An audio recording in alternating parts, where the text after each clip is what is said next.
नमस्कार। 2022 में उत्तराखंड की किच्छा विधानसभा सीट पर एक बहुत बड़ा राजनीतिक उलटफेर हुआ। पर सवाल है कैसे? देखिए, ये सिर्फ आंकड़ों की कहानी नहीं है। ये जमीन पर वोटर्स क्या महसूस कर रहे थे, क्या कह रहे थे, उसे समझने की एक कोशिश है। और कैसे उनकी आवाज ने एक जमे जमाए समीकरण को पूरी तरह से पलट दिया।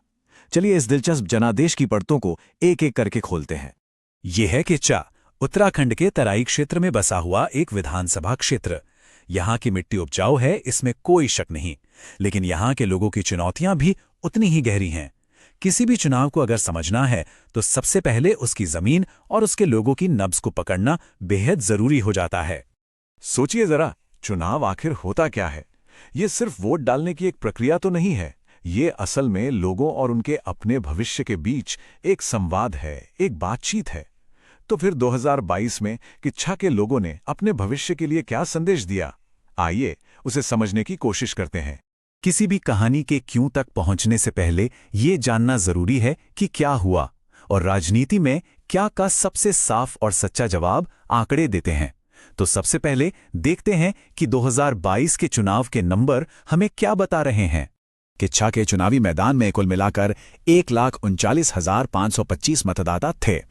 पर असली कहानी इस संख्या में नहीं है। असली कहानी तो इस बात में है कि इनमें से कितने लोग अपने घरों से बाहर निकले वोट देने के लिए।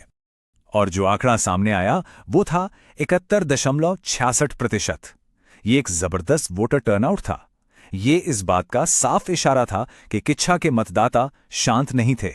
वो अपनी बात कहना चाहते थे और इसके लिए वो बड़ी संख्या में बाहर निकले। और नतीजा, जीत का अंतर था 10,077 वोट। ये कोई छोटी मोटी जीत नहीं थी, ये एक निर्णायक जीत थी। इंडियन नेशनल कांग्रेस के लिए ये आंकड़ा सिर्फ एक जीत नहीं था, बल्कि एक बहुत ही स्पष्ट जनादेश था। अब सवाल ये उठता है कि ये जनादेश किस लिए था? यह बार चार्ट उस बदलाव की पूरी कहानी खुद ही बयां कर रहा है। कांग्रेस का वोट शेयर लगभग 50% के पास पहुंच गया, जबकि बीजेपी 39% पर ही रह गई। करीब करीब 10% का यह फासला बताता है कि यह कोई मामूली हार जीत नहीं थी, बल्कि एक साफ राजनीतिक बदलाव का संकेत था। तो ये बदलाव आया कैसे? आंकड़े हमें बताते हैं कि क्या हुआ, लेकिन अब हम पड़ताल करेंगे क्यों की। और इसके लिए हमें किच्छा के चुनावी इतिहास और वहां के राजनीतिक माहौल की गहराई में उतरना होगा। जरा इस टाइमलाइन पर नजर डालिए।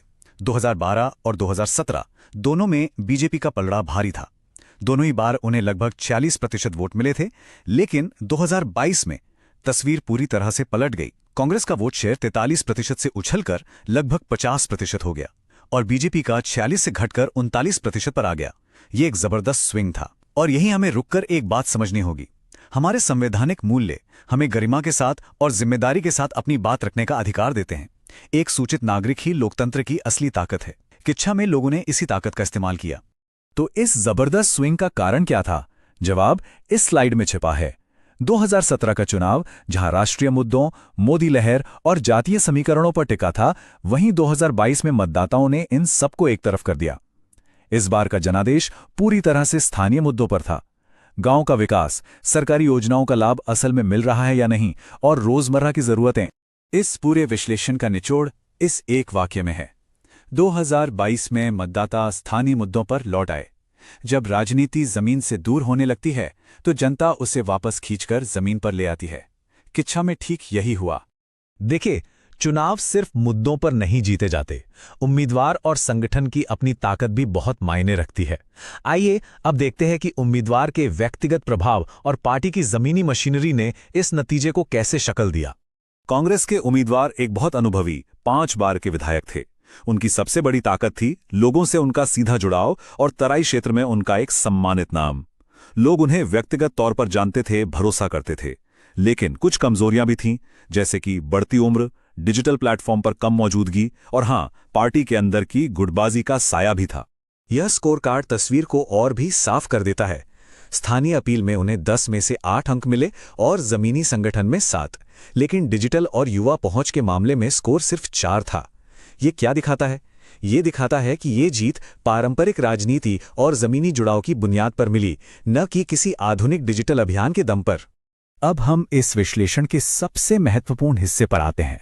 किच्छा के मतदाताओं ने अपने वोट के जरिए असल में क्या मांगा था। उनकी असली समस्याएं क्या थीं, क्योंकि एक सफल शासन का ब्लूप्रिंट हमेशा जनता की आवाज सुनने से ही बनता है। ये किच्छा की 5 सबसे बड़ी समस्याएं हैं। लिस्ट में सबसे ऊपर है जमीन का उपयोग और अवैध कॉलोनियां। ये लोगों के लिए एक बहुत बड़ी चिंता का विषय था। इसके बाद कृषि और आमदनी, सड़कें और पानी, नौकरियां और युवाओं का पलायन और सामाजिक सद्भाव जैसे मुद्दे आते हैं। लोगों का वोट असल में इन समस्याओं के समाधान के लिए एक स्पष्ट मांग थी। इन समस्याओं का जवाब एक बहुत सोची समझी रणनीति में था। अभियान 90 दिन पहले बूथ स्तर के सर्वे से शुरू हुआ ताकि लोगों की नब्ज को ठीक से समझा जा सके। इसके बाद 60 दिन पहले किसानों, महिलाओं और युवाओं के साथ सीधी सामुदायिक बैठकें की गईं। चुनाव से 1 महीना पहले आधिकारिक अभियान लॉन्च हुआ और आखिरी के 2 हफ्तों में घर घर जाकर संपर्क को और मजबूत किया गया। ये रणनीति ऊपर से नीचे नहीं, बल्कि नीचे से ऊपर बनी थी। इसका सिद्धांत साफ था, पहले सुनो फिर काम करो। तो किच्छा की इस केस स्टडी से हमें क्या सीखने को मिलता है? देखिए, सबसे बड़ा सबक यह है कि डेका सिर्फ चुनाव जीतने का एक टूल नहीं है। इसका असली मकसद शासन को समझना है, लोगों की जरूरतों को गहराई से समझना है और उनकी सेवा करने का एक बेहतर तरीका खोजना है। यहीं पर हमें भारत के डीपीडीपी फ्रेमवर्क को भी याद रखना चाहिए, जो लोगों के डेटा की प्राइवेसी और सहमति का सम्मान करने पर जोर देता है। और अंत में ये सवाल, अगर एक वोट एक आवाज है, तो नेता ये कैसे सुनिश्चित कर सकते हैं कि वे वोटों की गिनती के बहुत बाद तक भी उस आवाज को सच में सुन रहे हैं? क्योंकि असली चुनाव जीतने में नहीं, बल्कि उस जनादेश का सम्मान करने और उस पर खरा उतरने में है। अगर आप एक जन केंद्रित नेता बनना चाहते हैं और अपने निर्वाचन क्षेत्र का उत्थान करना चाहते हैं, तो blueprintstrategies.ai से mgr@blueprintstrategies.ai पर संपर्क करें या 080-420-41602 पर कॉल करें। उद्देश्य राजनीति से परे।